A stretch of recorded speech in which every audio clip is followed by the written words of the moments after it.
Ladies and gentlemen, come gather around, come gather around, come gather around. Today, we're going to be looking at wheel alignment. Ooh, ah. I used to take motorsports a whole lot more seriously than I do now. And way back in the day, I did a lot of autocross with this car right here. And back then and today, if you wanted to win, it depended huge on what kind of a wheel alignment you had. I started out working out this video in trying to explain how and why and where it all came about and why we have all these different angles, and it ended up being a huge video that's going to be lost on most of you. So I really just want to look at the main angles that you can mess with, why we need them, and kind of what you shoot for. So let's take a look. There's three basic angles that we look at wheel alignments. One is caster, one is camber, one is toe. I'm hard pressed to say which one is the most important. They're all important. But one that you can adjust on pretty much every vehicle that I've ever seen here on Earth is toe. Toe is the pointing in or pointing out, or no pointing at all, of your front wheels. If the wheels are pointed in like this, kind of like snow plowing down a ski hill, it's going to wear out your tires because you're dragging your tires sideways as you go forward. Just like going down a ski hill snow plowing, you're pushing over all the moguls that piss off everybody else, and it's kind of boring and numb and controlled. That's why you want to snow plow on the bunny hill. If you haven't progressed beyond snow plowing, stay on the bunny hill. For most rear-wheel drive vehicles, when you're driving down the road, you've got a fair bit of road friction coming at the tires. You're driving in this direction, road friction is pushing back. If there's any compliance or play or looseness or squishiness or anything other than zero, this is going to move back. It's actually physically going to move. It's kind of anchored in place by the lower ball joint and the upper ball joint, the inner pivots on the top and the bottom. All of that has something to do with it. Plus even the looseness of the wheel bearing. Any not perfect fit is going to be compliance. And the friction will push the wheel, and this wheel, because it pivots around those ball joints, is going to kind of toe out a little bit. So typically, for a rear-wheel drive vehicle, we set the front wheels towed in just a bit so that when you're driving down the road friction pushes the wheels back to straight ahead. And that's where we want it to be. If the wheels are pointing straight ahead, we get good tire wear. So on a front-wheel drive car, like this Honda Civic, it's done a little bit differently. Because the wheels are being driven by the motor, those wheels are being pulled in. So on front-wheel drive, we tend to set a little bit of toe out so that the power of the engine pulling the wheels forward, set it to zero toe, good tire wear. To adjust the toe on this car is pretty much the same as everything else. Down here, we have a tie rod end. This rod kind of ties the steering together with the rest of the car. All I got to do is crack that lock nut. I can turn this shaft, it's threaded. If I turn it one way, it'll move the wheel out. Turn it the other way, it'll move the wheel in. And then I can lock the lock nut. There's an easy way to measure it.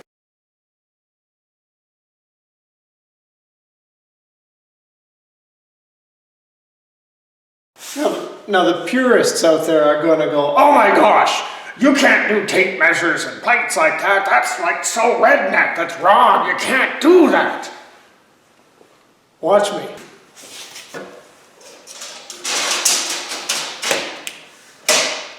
Well, that's unexpected. So now I look at my two tape measures. This one is like 63 3/4, and this one is 63 7/8. Holy carp. That means I have about 1/8 of an inch toe in because it's smaller on the front. That's going to make this thing a little less fun to drive.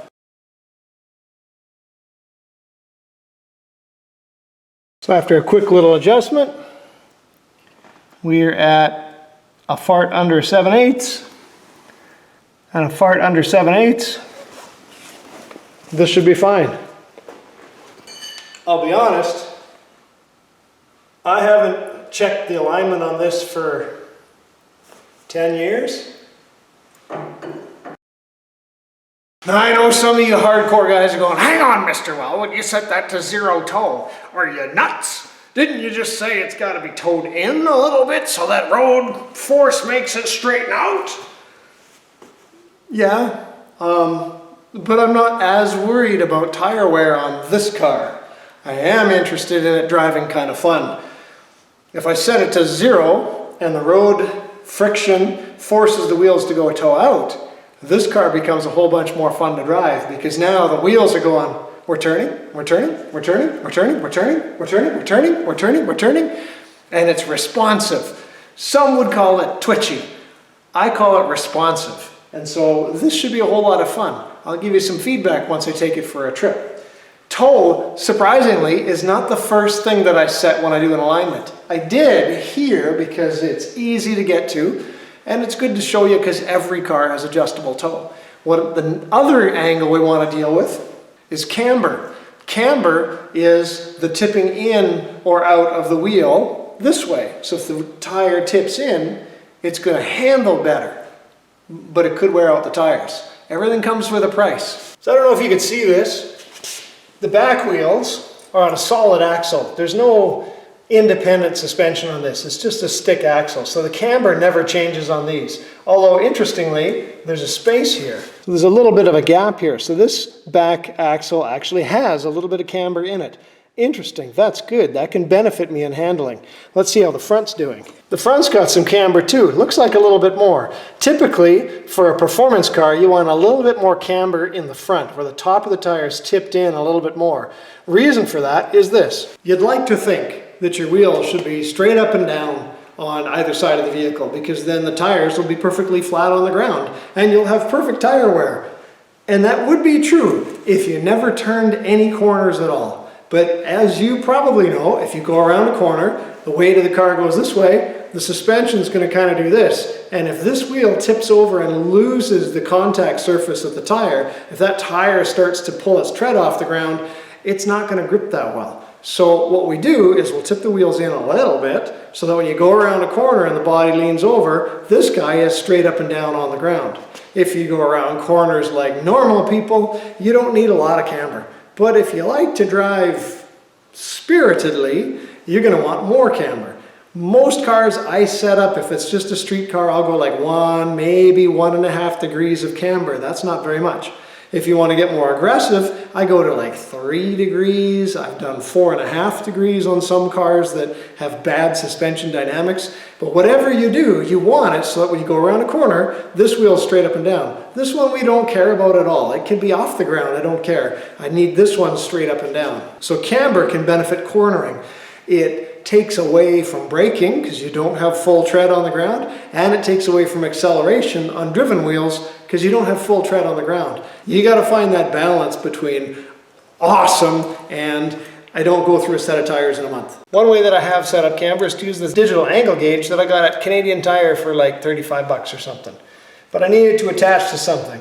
You could sort of set it here, but I usually stick it to a piece of metal and stick the metal on the rim, and I've got these cut to different size wheels.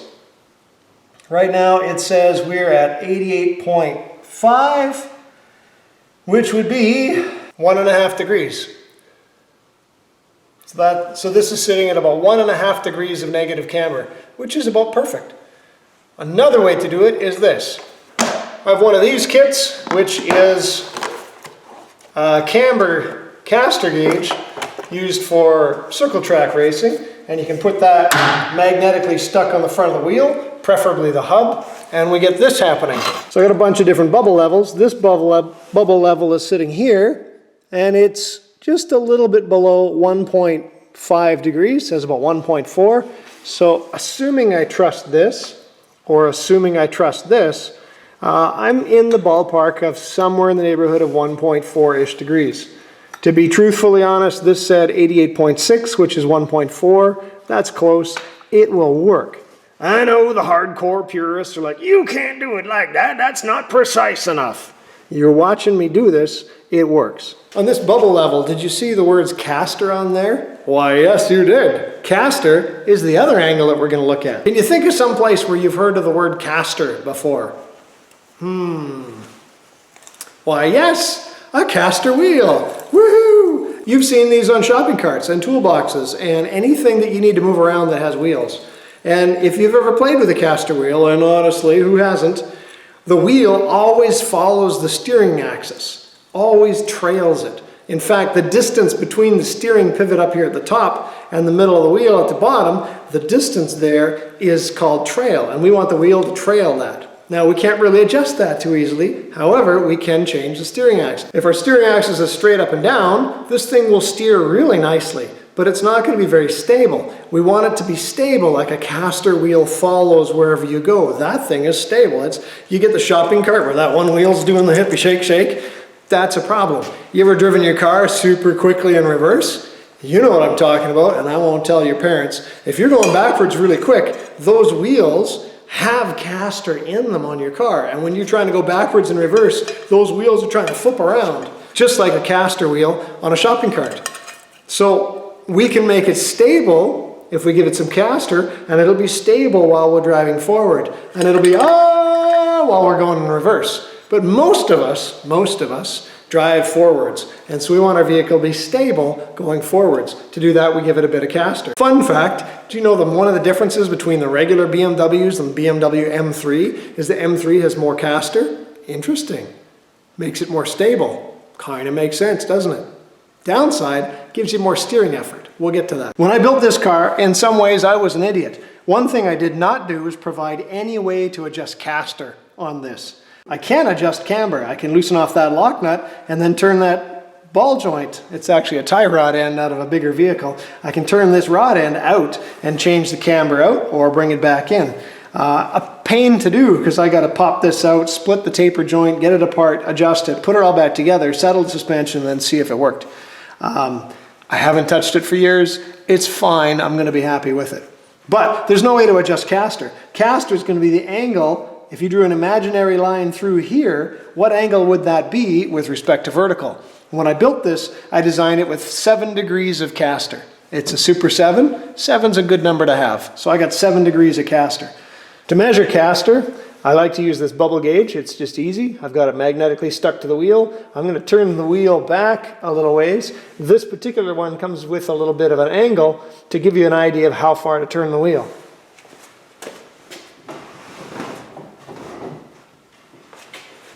Once this flat side is perpendicular to the car, then I'm going to set this to 0. This is adjustable wherever I want it to be. So I need to 0 it. And then turn the wheel the other way.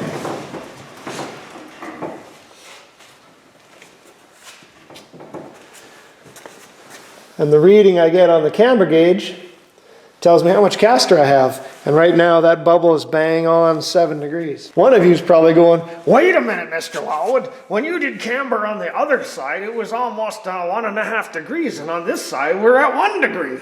You're right. You ever notice the road is crowned? That helps water get off the road. If you want your car to drive straight, you need to counter the road crown. Your car is going to want to fall off the hill. Kind of like when you're snowboarding, the snowboard always goes down the hill.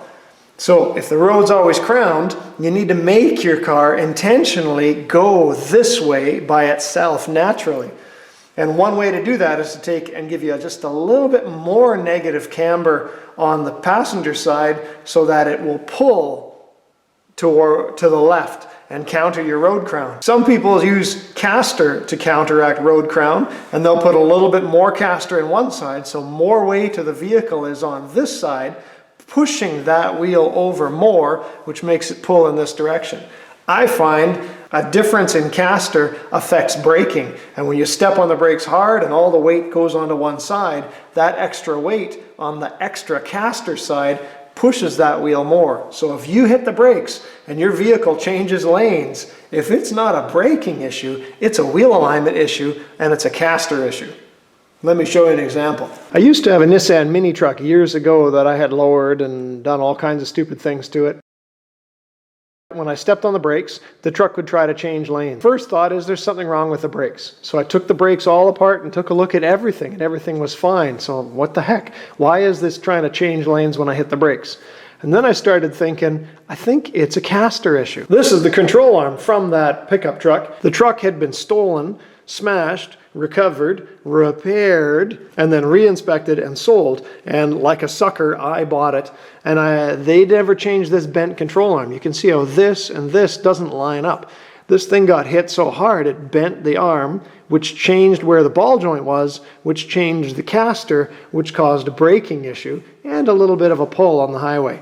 I got another control arm, put her back on, and it was fine and dandy. I like to use camber to correct for road crown. Some people like to use caster. Some people like to do a little bit of both. If I wanted more caster, I have to do one of two things. One, move this whole joint back further. That could mean lengthening this arm, which would move everything back, or shortening that arm, which would move everything back, or bringing this arm closer, shortening the front arm, which would bring the ball joint forward, or lengthening that one, moving the ball joint forward. As long as I can bring this forward or bring that backward, I can have more caster. Right now, it's fine. When I first built the car, I had like 3 degrees of caster, and it wasn't actually that good. It didn't self-center, which is an interesting concept. Let's go back to this example. If I have my steering axis through the wheel, and I give it a bit of caster, and now you're looking at it this way, if I turn this wheel, you're going to see this wheel goes from straight up and down to angling in. It now has like the wheel's tipping in at an angle. And if I go back to straight up and down and I go back this way, now it's angling out. If you look at it from the side, if I turn towards me, this thing cambers in. So this is sloping in towards me. If I turn this towards you, then now it's tipping out at a different angle. Interesting.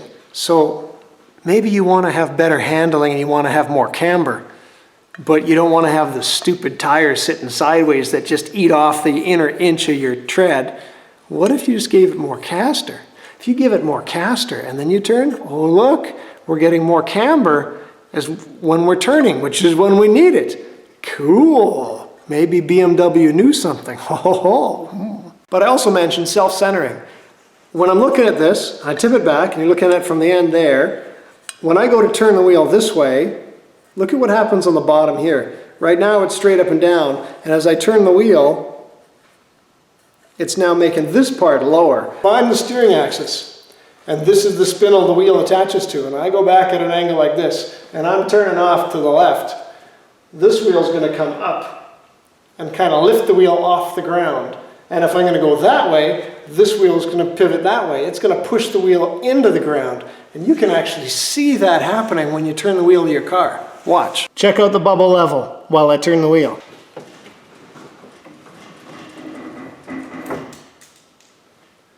Bubble level's over there.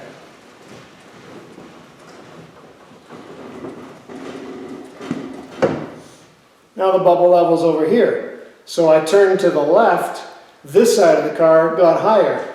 I turn to the right, that side of the car gets higher. Which means as I'm steering the car, I'm lifting part of the vehicle up off the ground, which means I'm using the weight of the vehicle to push it back down onto the ground. So this caster angle is helping to self-center my vehicle. Nice. It's now time for cool story, bro. I used to do wheel alignments on the side, partly because I really enjoyed wheel alignments and figuring out the dynamics and making stuff handle really well.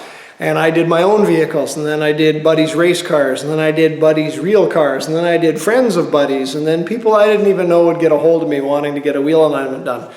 Thing with wheel alignments on modified vehicles is tire shops don't really want to touch them because you go and lower your vehicle and change things. They're not going to be able to get the wheels in a place where they can guarantee it should not wear out the tires. And they don't want to deal with that. If you modified your vehicle, you should understand the risks. Then you get the odd customer who's an idiot and you're like, yeah, I'm not doing that again. And I don't do alignments on the side anymore. However, I did get a call from one guy who had heard I was good. He brought me a vehicle that, let me dig up a picture of it, looks like this. It's a Fiat X19, very light and fun handling cars. The geometry in the suspension is drunk, but nevertheless, he wanted me to align it because if he was driving straight, it was fine. But the moment he got into corners, it tried to hatchet murder him. And so I checked the toe, and the front toe was drunk. It was, I think, really, I don't know, toed in or toed out, it didn't matter. It was drunk. And the back was psychotic. The back was set with the toe out. That's a problem. That's like a death problem. Because when you're going around a corner and you're turning and all the weight goes on this side, you got your wheels going that way, they're going off that direction. If while you're turning that way and all the weight's over here, if this wheel on the back is pointing that way, the back of your car is going that way.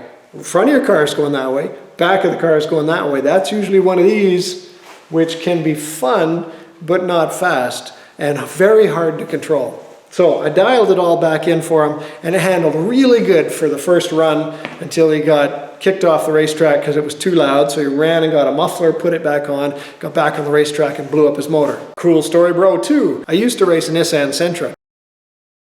And at the time, I did a lot of events down in Vancouver, and the Coquihalla had a $10 toll, and I wasn't going to spend $10 in gas going the longer route, so I didn't pay the toll, I just went the longer route. Funny thing, when I had my race tires and my tools and my overnight bag and my jack and all the stuff in the trunk of the car, the back of the car was lower, and it made the car tow out in the back just a little bit. And when you go through all the switchbacks on the Hope Princeton Highway, which is a fun road, by the way, you get into a turn and the back's like, whoa, try to catch it, whoa, try to catch it, whoa, try to catch it.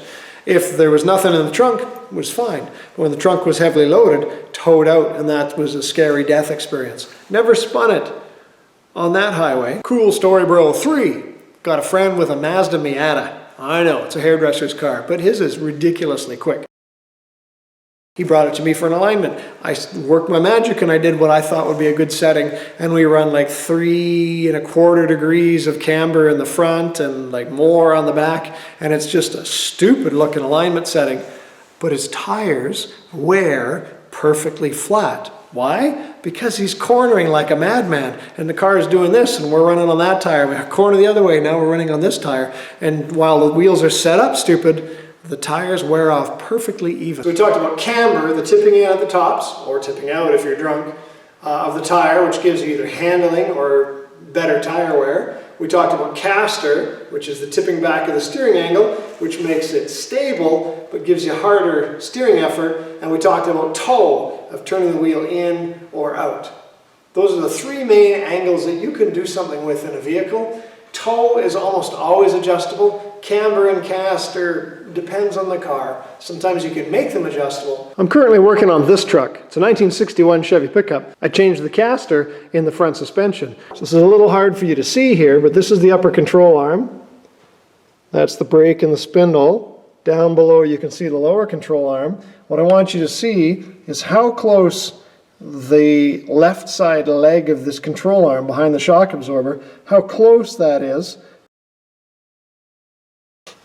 Bump stop, leading edge of the control arm, sway bar bushing. There's that crazy bolt again. But look how far away it is from the cross member now.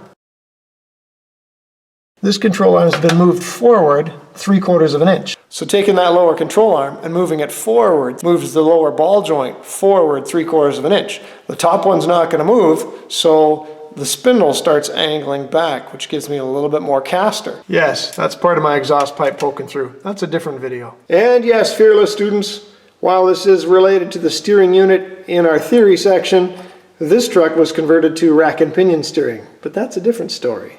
If I'm doing a wheel alignment, I do the back first. I'll set the camber and the toe on the back. Caster isn't an issue because they don't steer, but I'll set the camber where I want it, I'll set the toe last. Then I'll come and do the front. I'll set the caster, usually as maximum as I can, set the camber to whatever kind of driving the guy's going to do, and then I'll set the toe to make it as minimum as we can. Wheel alignments in a nutshell.